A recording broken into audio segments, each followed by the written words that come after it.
என்னம்மா ரம்யா, என்னம்மா பண்ணிட்டு இருக்க? அது சும்மாதான்ப்பா.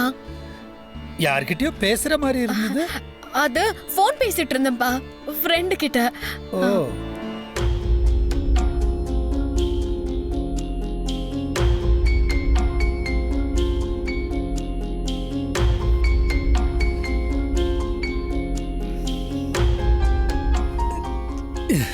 என்னாச்சு ரம்யா உனக்கு? ஏன் என்னமோ மாதிரி இருக்க?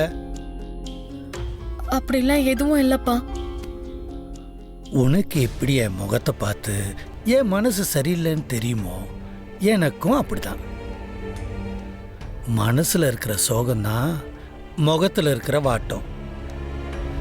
எப்பவுமே பிரகாசமா ஜொலிக்கிற உன் முகம் இன்னைக்கு வாடி கிடக்கு.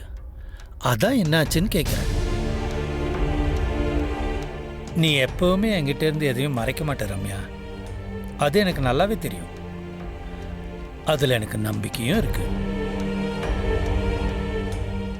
ஒருவேளை அப்படி நீ என்கிட்ட ஒரு விஷயத்த சொல்லக்கூடாதுன்னு நினைச்சின்னா அதுக்கு மேல நான் உன்னை கட்டாயப்படுத்த மாட்டேன்.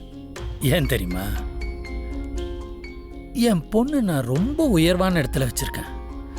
அவ எடுக்கிற எந்த முடிவும் சரியானதா இருக்கும்னு நான் நம்புறேன்.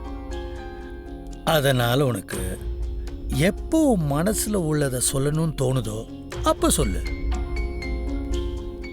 இந்த அப்பா ஒரு அரணா உன் கூட இருக்கிற வரைக்கும் நீ எதுக்காகவும் கவலைப்பட்டு உட்காந்துருக்க கூடாது.